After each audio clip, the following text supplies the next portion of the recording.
오늘 우리가 읽어가는 성경 말씀 사무엘상 7장에서는 이스라엘 백성들이 여호와 하나님께로 돌아가게 된 내용을 소개를 해주고 있습니다.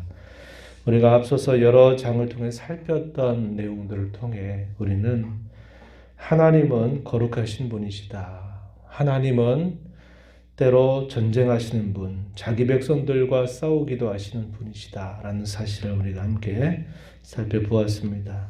하나님은 자신의 거룩함을 나타내시기 때문에 사람들 앞에서 때로 그것이 곤란으로, 때로 그것이 징계로, 때로 그것이 심판으로 나타나기도 함을 우리가 살펴보았습니다.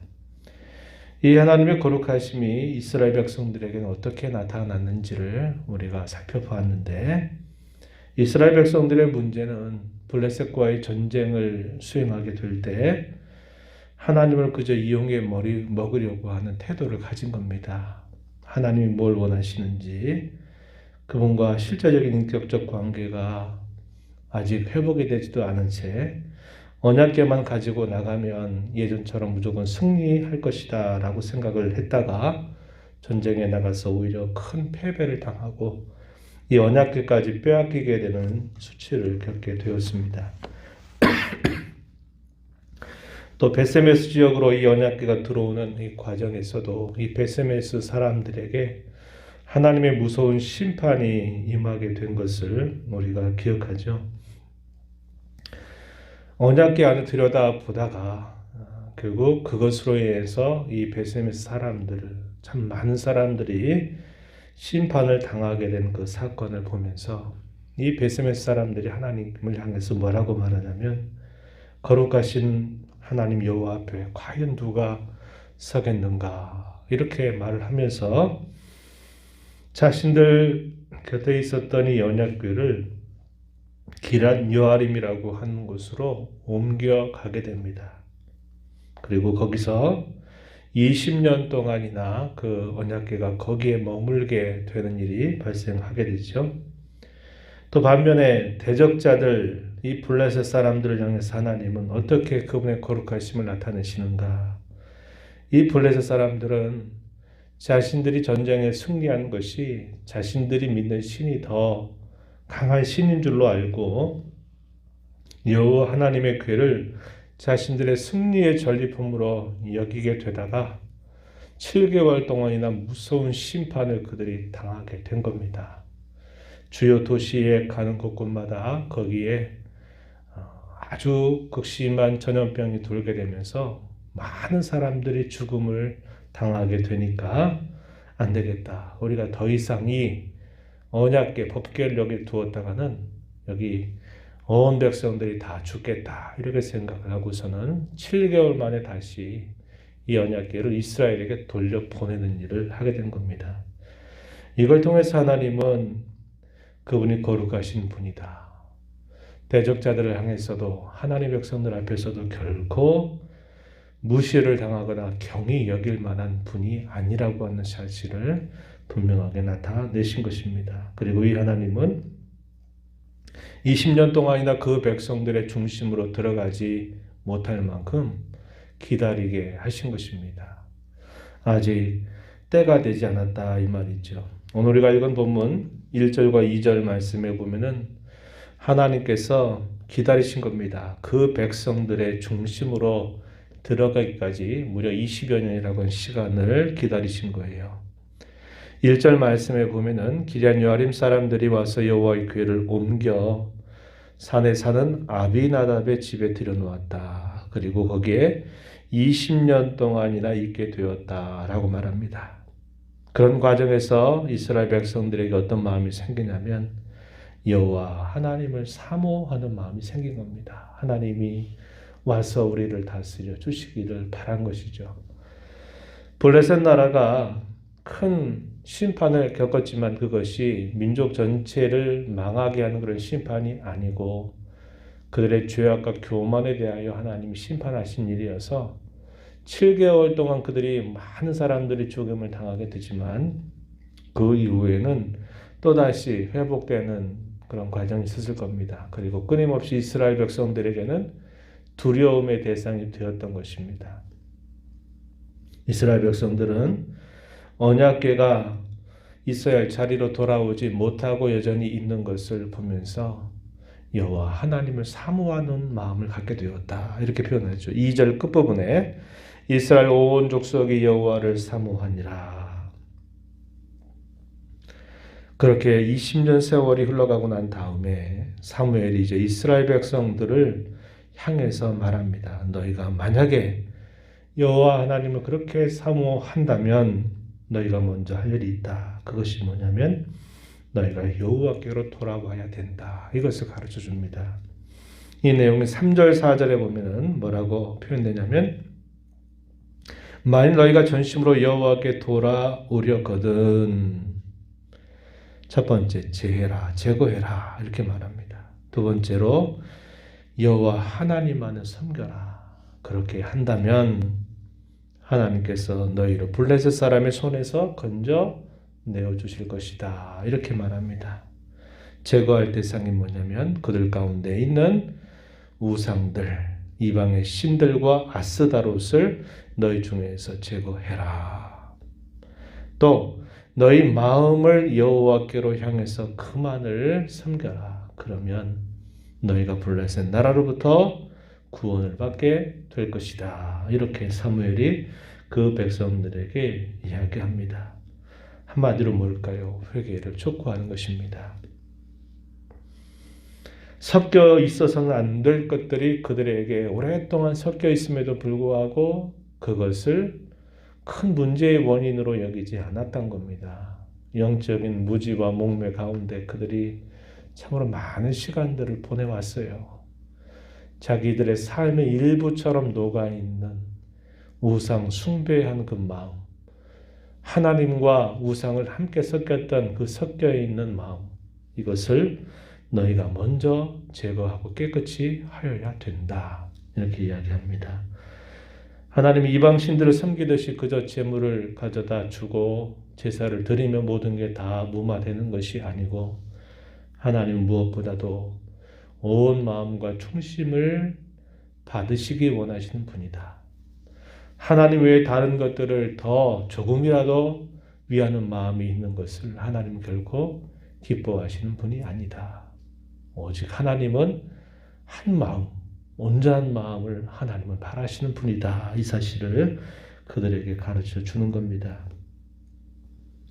그렇게 된다면 하나님께서 너희에게 구원의 은혜를 주실 거다. 블레셋 위협으로부터 너희를 건져주실 것이고 그 백성들에게 참된 회복과 자유를 하나님께서 주실 것이다 라는 약속을 그들에게 전달해 줍니다. 그리고서는 사무엘이 이스라엘 백성들을 미스바라고 하는 곳으로 불러 모으게 됩니다. 거기에서 참된 회개하는 또 참된 부흥의 역사가 이 미스바에서 일어나게 되는데요. 5절 이하에 보면은 미스바로 모이라고 명령을 내리고서 사무엘이 말하기를 내가 너희를 위해서 여호와께 기도할 것이다. 미스바에 이스라엘 백성들이 모여와서 하루 종일을 금식을 하면서 하나님 우리가 여호와께 죄를 범하였습니다.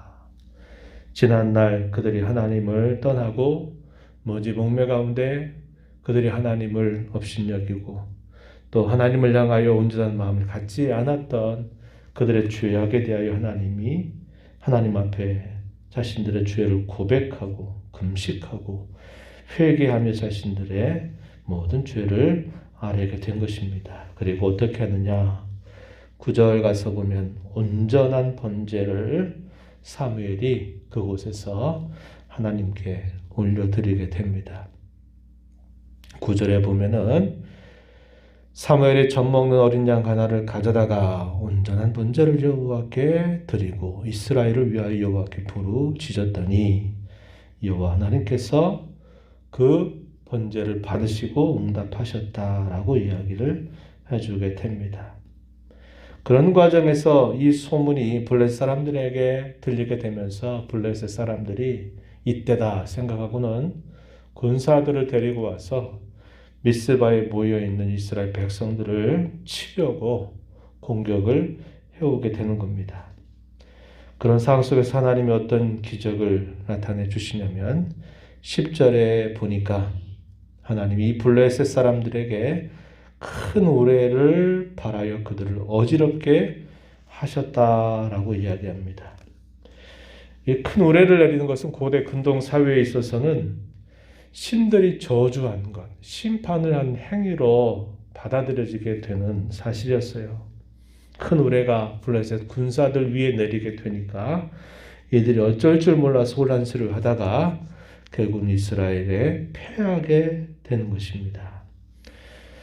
하나님 앞에 회개하고 하나님 앞에 온전한 제사를 통해서 여호와 앞에 돌아오는 과정에 있는 그 백성들을 하나님이 온전히 보호하시고 그들에게 승리를 가져다 주시는 역사를 이루시게 된 겁니다. 그리고 그 하나님이 함께 하시는 그 손길이 사무엘이 이스라엘 다스리는 모든 시간들 동안 여호와의 손이 블레셋 사람들을 막아주시게 됩니다. 13절 가서 보면은 이렇게 말합니다.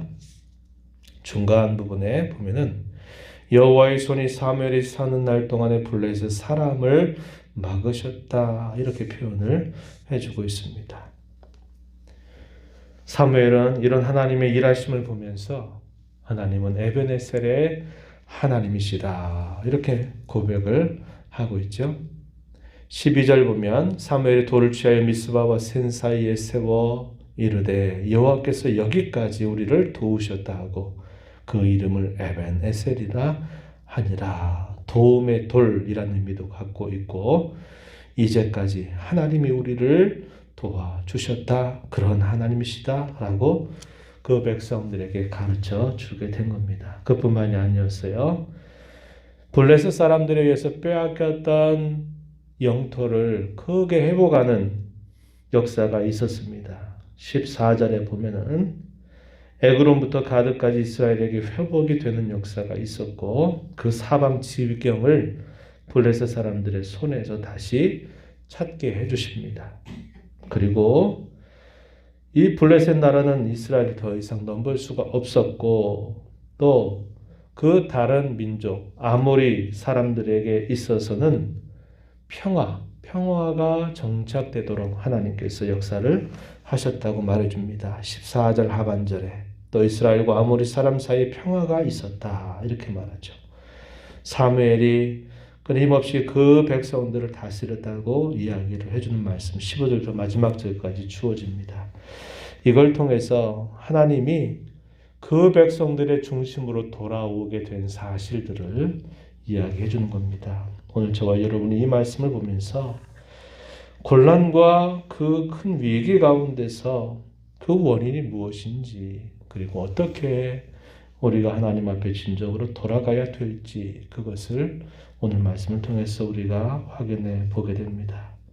간단하게 요약을 하면 그거죠. 우리의 죄와 허물에 대하여 참되고 진실한 회개가 늘 있어야 한다. 하나님 앞에 온전하게 예배하는 일이 회복되어야 한다.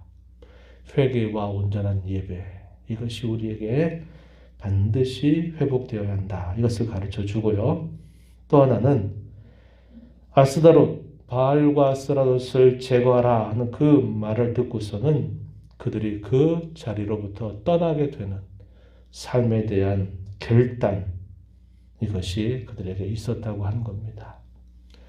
우리의 모든 삶은 마찬가지입니다. 이것이 한번 이루어지면 모든 게 끝나는 사실이 아니고 이것은 항상 우리의 신앙과 함께 늘 반복되고 늘 있어야만 하는 하나님 섬김의 태도라는 것을 우리가 반드시 기억해야 하겠습니다. 하루를 살다가 돌아보면 또 하루 가운데 우리가 범한 죄들이 늘 질비하게 또 드리워지게 되고 우리의 마음이 죄로 인하여 얼룩져지게 되지요. 그러면 우리 하나님 앞에 늘상 있는 일이니까 그럭저럭 지나갈 것이 아니고 우리 모든 죄에 대하여 하나님 앞에 우리 허물과 죄를 고백하고 그 죄로부터 정결함을 입는 진실한 회개가 늘 우리의 삶 속에 있어야 합니다. 그리고 하나님께서 우리에게 만나주시기로 약속하신 것, 우리에게 은혜 주시겠다고 하신 자리, 그 자리가 가장 소중한 자리가 예배하는 자리죠.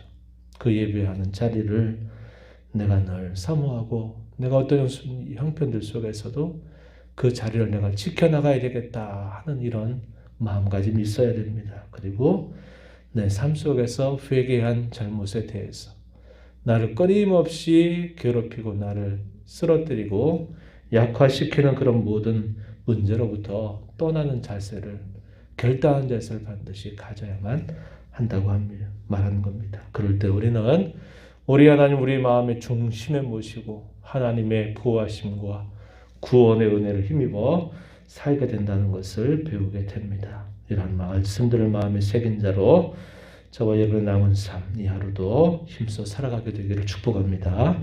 하나님 아버지, 오늘도 저에게 새날을 허락하시고 저희들의 걸음을 이곳으로 향하게 하셔 주셔서 은혜 주시겠다고 하신 자리, 만나 주시겠다고 하신 자리에 저희의 걸음을 향하게 하시고 이끌어 주심을 감사합니다.